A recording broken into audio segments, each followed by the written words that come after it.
नमस्कार।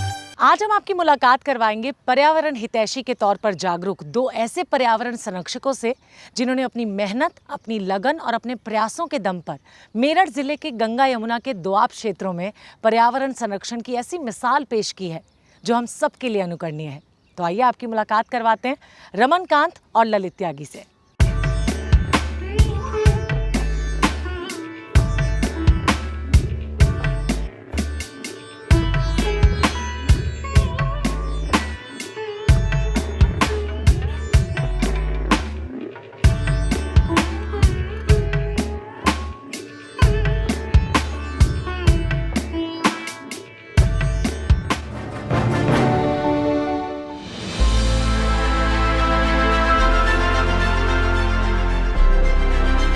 फसलों की कटाई के बाद किसानों के सामने एक बड़ी समस्या रहती है फसलों के अवशेषों के निपटारे की। आखिर किसानों को अगले फसलों की बुआई की जल्दबाजी जो रहती है, ऐसे में धान, गन्ना एवं खेतों के अन्य अवशेषों को जलाने में ही ये अपना लाभ समझते हैं, लेकिन इससे होने वाले नुकसान की व्यापकता का अनुमान इन्हें नहीं होता।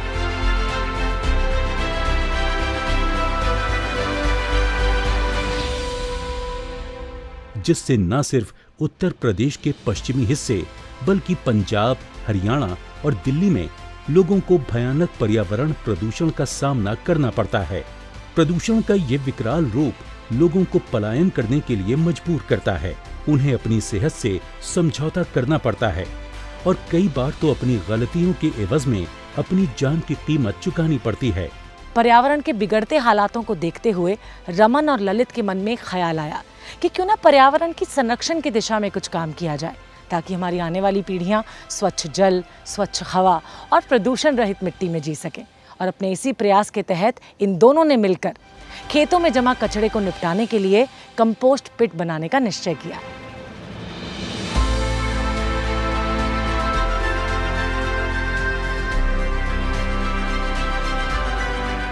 ये जो एलआर कंपोस्ट पिट का जो प्रारंभ हमने ये सोच के किया था कि जो किसानों के साथ में समस्याएं हैं खेती को लेकर के, सबसे बड़ी समस्या है वहाँ लेबर नहीं है गांव में आज, क्योंकि पूरा जो यूथ है वो सब पलायन कर गया है शहरों की तरफ। लैंड होल्डिंग बहुत कम हो गई है, किसी के पास 2 बीघा ज़मीन है, किसी के पास 4 बीघा ज़मीन है, किसी के पास 5 बीघा ज़मीन है, तो उसमें बहुत सारा वो लेबर रख भी नहीं सकता है।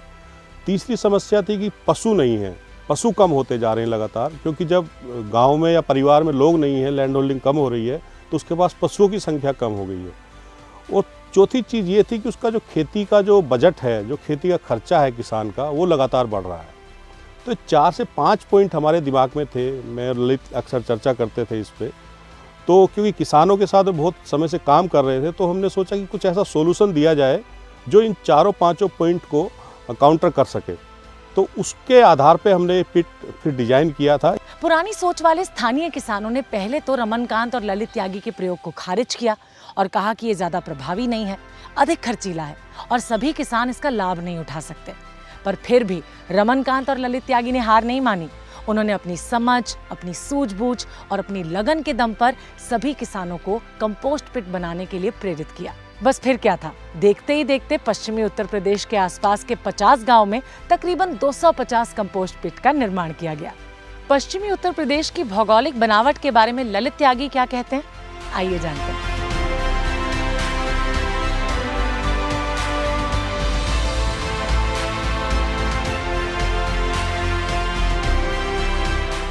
पश्चिमी उत्तर प्रदेश में अधिकतर गन्ने की खेती होती है और बहुत सारे किसान हमारे भाई यहाँ गन्ने की पत्ती को खेत में खुला ही जला देते हैं। इस समस्या को देखते हुए हमारे मन में विचार आया कि जो गन्ने की पत्ती जलाते हैं इससे बहुत ज़्यादा नुकसान होता है। नुकसान पहला तो एनवायरनमेंट में है, क्योंकि जो बड़ी मात्रा में पत्ती जलती है तो हमारी एनवायरनमेंट में carbon dioxide, carbon monoxide, methane release होती हैं, जो पर्यावरण के लिए बहुत ही घातक गैसें हैं। इनसे जलवायु परिवर्तन होता है और उसका दुष्प्रभाव किसानों को मिलता है। थोड़े से समय अंतराल में इतने पिटों का निर्माण होने से लगभग 22,50,000 किलोग्राम कार्बन डाइऑक्साइड गैस के उत्सर्जन पर सफलतापूर्वक रोक लगाई जा सकी। निश्चित रूप से वायु प्रदूषण को रोकने की दिशा में ये एक क्रांतिकारी कदम था। एलआर कंपोस्ट पिट पर्यावरण के अनुकूल था, और इन क्षेत्रों में धान एवं गन्ने के अवशेषों के निपटान का एक बेहतरीन तरीका था। जो एलआर कंपोस्ट पिट है वो हमने इसलिए इसको ईजाद किया क्योंकि हम महसूस कर रहे थे कि किसान यहाँ बहुत ज़्यादा फसल अवशेष जला रहे थे। तो हम ये लगातार सोच रहे थे कि इसको कैसे हम निपटाया जाए कि वो ना जलाएं उस फसल अवशेष को, उसको उपयोग में ले सकें। तो इसका आइडिया मुझे और ललित को आया कि भाई ऐसा एक कुछ डिज़ाइन किया जाए पिट को कि उसमें हम लिक्विड और सॉलिड दोनों तरह की कंपोस्ट ले सकें और किसान उस फसल अवशेष को जलाएं ना और उसकी वो कंपोस्ट बना लें, लिक्विड और सॉलिड। तो धीरे धीरे करते हुए कुछ हमने इसमें बदलाव भी किए, लेकिन एक करते करते ये पिट एक अस्तित्व में आ गया। और जब इसको हमने फाइनली किया तो इसमें जो कंपोस्ट बनी वो बड़े अच्छे स्तर की थी। उसको हमने सरकारी लैब में टेस्ट भी कराया लिक्विड और सॉलिड को। तो जो एनपीके का रेशो था वो बड़ा वर्मी कंपोस्ट के इक्वल था। वो तो फिर हमने भारत सरकार को भी इसको भेजा, उन्होंने भी इसको अप्रूव किया था। इस जो कंपोस्ट इसमें बनती है बेसिकली किसान क्योंकि रफ टफ तरीके से सब चीज़ें डाल देते हैं, लेकिन अगर इसमें जो बूस्टर है, बूस्टर बेसिकली जो NCO national centre of organic farming Bharat सरकार ने, जो कि जैविक खेती को बढ़ावा देने के लिए एक इंस्टीट्यूट बनाया गया है, उसने एक बूस्टर तैयार किया है। वो 20 रुपये की सीसी वहाँ से मिलती है। उसमें उसको अगर किसान इसमें घोल करके डाल देते हैं तो ये कंपोस्ट बहुत जल्दी बन जाती है और उसकी क्वालिटी भी बेहतर हो जाती है। इसको किसान यहाँ कर भी रहे हैं और उसका बहुत लाभ वो किसान ले रहे हैं।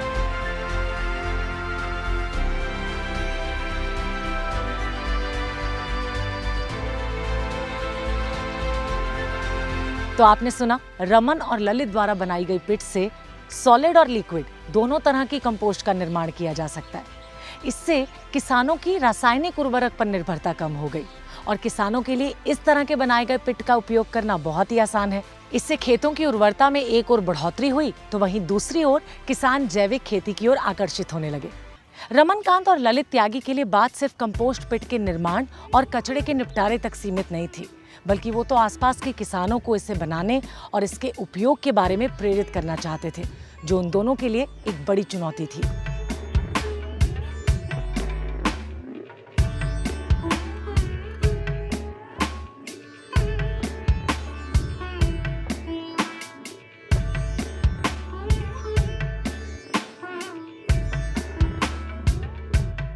ये सन 2007 में या 8 में मैंने बनवाया था। तो इसका मैं ऑर्गेनिक खेती की तरफ मतलब बढ़ना चाहता हूँ। मैं ऑर्गेनिक मतलब खेती कर रहा हूँ। मैं आपका जो पेस्टिसाइड वगैरह या कोरोजन फटरा अपने खेतों में अपनी मिट्टी को मतलब ख़राब ना करके मतलब उसमें बहुत कम यूज़ करता हूँ। तो इसका ये लाभ है कि इसमें जो भी हमारा मतलब वेस्ट मतलब जो खरपतवार मतलब आपका जो किचन का मतलब निकलता है या जो हम जो पशु के नीचे से वो निकालते हैं या जो मतलब वो इकट्ठा होता है वो इसमें डालते हैं, बाकी गोबर डालते हैं। और इसको उसको डालने के बाद में इसमें फिर पानी मतलब डालते हैं, पानी इसमें भर के इसका पानी यूज़ होता है। जिस खेत में हम इसका पानी यूज़ कर रहे हैं उसमें हमने जो ये मिट्टी जो सोयल अपनी चेक कराई है उसमें कार्बन की मात्रा बहुत बड़ी है हमारी, और बिना किसी फर्टिलाइजर की मात्रा कम हमने काफ़ी कम कर दी। और आपका पेस्टिसाइड बहुत कम यूज़ करते हैं, लेकिन उसमें हमारी फसल बहुत अच्छी हो रही है। केंचुआ हमारे खेत में बहुत ज़्यादा बना है इससे। इस तरह पिट में तैयार मलबों को आसानी से खेतों तक पहुंचाया जा सकता है और यहाँ पिट में प्राप्त तरल को हर एक 20 दिन बाद सिंचाई के पानी के साथ फसलों तक पहुंचाया जा सकता है। इस तरह इसका उपयोग होने से अलग से कंपोस्ट अथवा खाद आदि देने की आवश्यकता नहीं रहती है। कंपोस्ट पिट से प्राप्त तरल को फसलों पर स्प्रे भी किया जा सकता है। ये किसी उर्वरक से कम नहीं होता।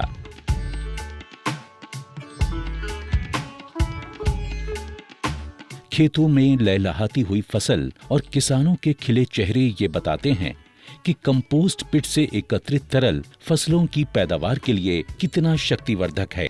अपने पर्यावरण के प्रति जागरूक करने के उद्देश्य से ही रमन और ललित ने किसानों के घर जाकर, उनके चौपालों पे जाकर, उनके खेतों में जाकर किसानों को जागरूक किया और कंपोस्ट पिट के निर्माण के लिए प्रेरित किया। इतना ही नहीं, कंपोस्ट पिट के निर्माण में इन दोनों ने मिलकर किसानों की मदद भी की और इस तरह से किसान अपने खेतों में कचरा जलाने से बचने लगे और पर्यावरण के प्रति जागरूक होने लगे। ये जो पराली हम पहले जलाते थे, आजकल हम उसे जला नहीं पा रहे हैं। क्यों? पहले हम पराली जो जलाते थे वो हमारी मजबूरी थी। यहाँ पे पानी भर जाता था बरसात में, और बरसात में जो पानी भर जाता था वो आधी धान को दबा देता था। उसकी वजह से हमें पराली जलानी पड़ती थी। उस पर कॉप चढ़ जाती थी, एक फफूंदी टाइप की चढ़ जाती है, जिससे ढोर भी नहीं खा सकते, जिससे हम वो गल भी नहीं सकती थी। उसमें हमें यूरिया डालना पड़ता था, और यूरिया गलाने के चक्कर में वो काफ़ी लेट हो जाता था, समय लेट हो जाता था फसल का। इसलिए हमने उसे ये कंपोस्ट खाद पिट बनी है रमन त्यागी जी की वजह से, उनके सहयोग से, जो हम अपने ये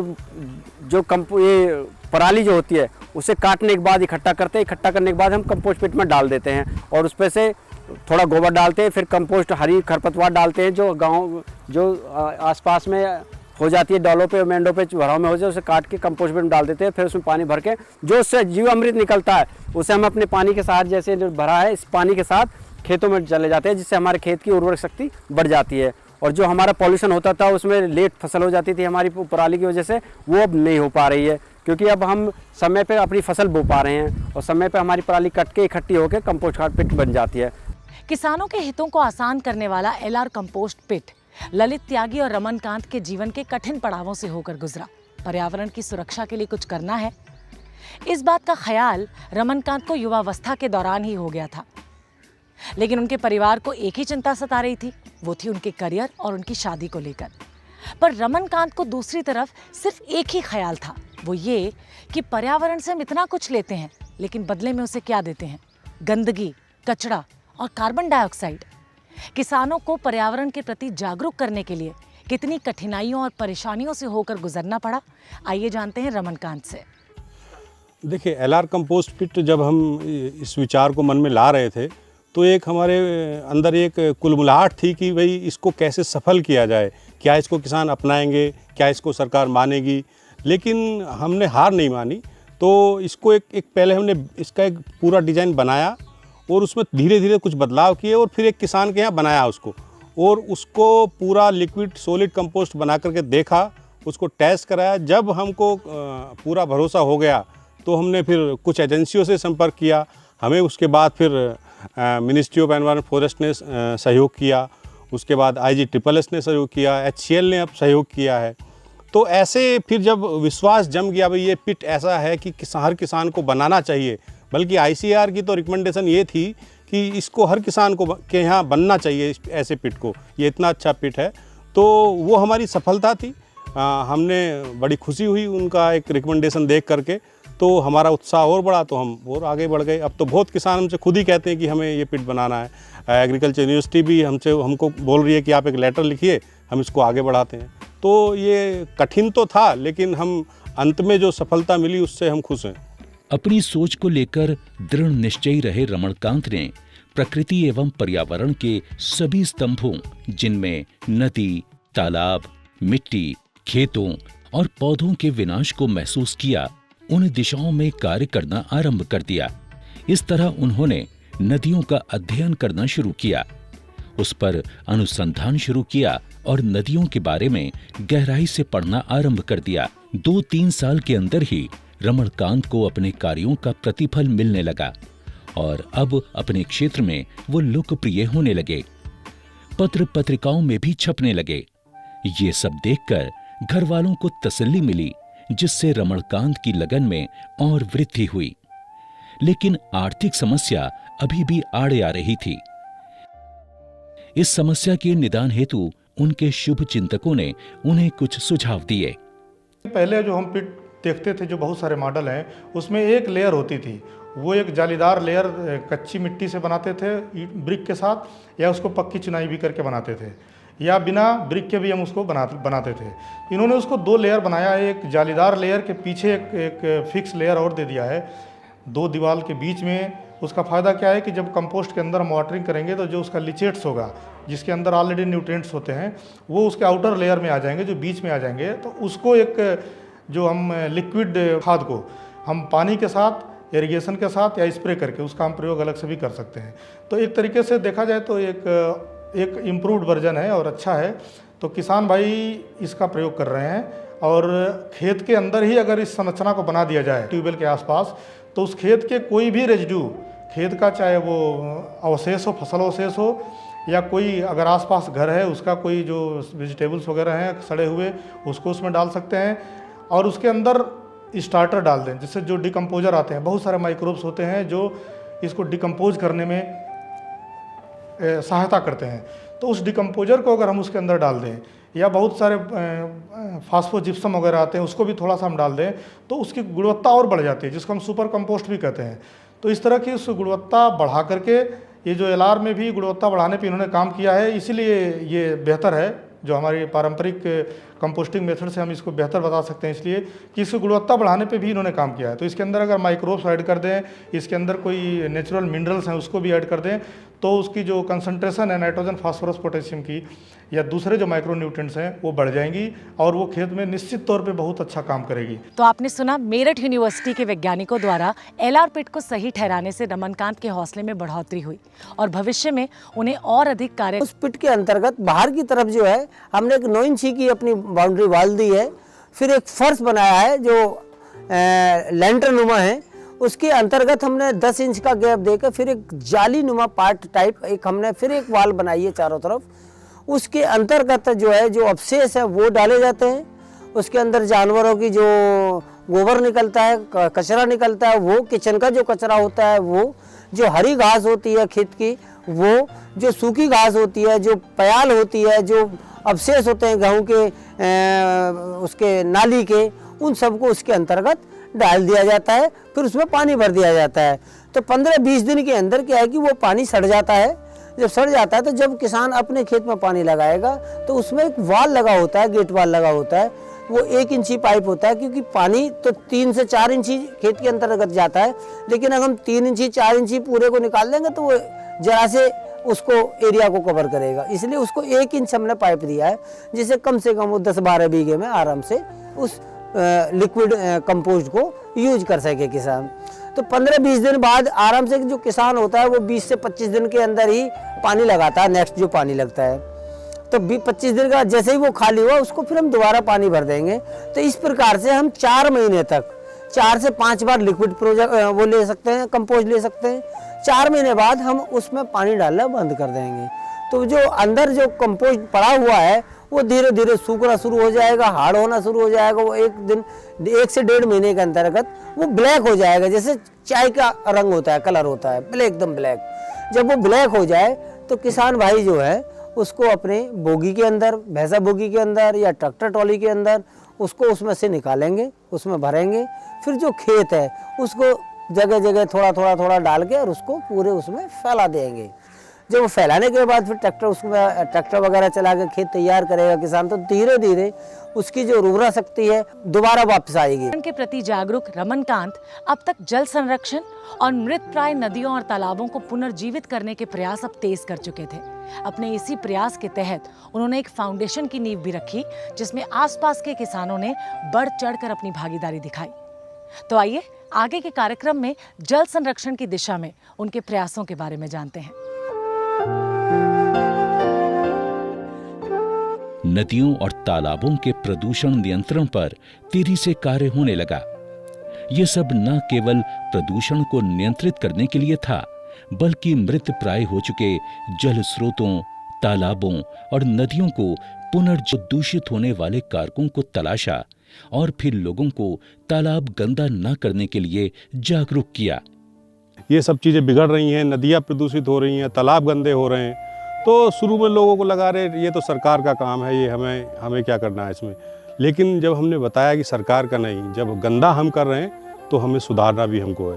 तो शुरू में कठिनाई आती थी, लोग नहीं समझते थे, कुछ लोग जुड़ रहे हैं, कुछ नहीं आ रहे हैं। लेकिन धीरे धीरे जैसे जैसे लोगों को पता चला तालाब का महत्व क्या है, जब उनके तालाब के किनारे के हैंडपम्प का पानी गंदा होता है तो उनको पता चलता है कि तालाब का महत्व क्या है।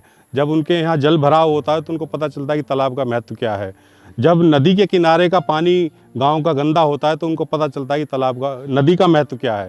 तो ऐसे जब उनको जानकारी मिली, जब उनको जागरूक ऐसे किया गया, तो उनको लोगों को समझ में आया कि तालाब और नदियां होना जरूरी है। अपनी मेहनत और लगन से रमनकांत ने न सिर्फ नदियों और तालाबों को दूषित होने से बचाया, उसको पुनर्जीवित किया, बल्कि उस पुरानी कहावत को भी पुनर्जीवित कर दिया, जिसमें कहा जाता है कि यदि उम्र बढ़ने के साथ आपके बाल सफेद होने लगे तो कुछ दिन गंगा तो आपकी भूमि पर बिताओ। इस बात को बहुत हद तक रमणकांत ने सही साबित कर दिया।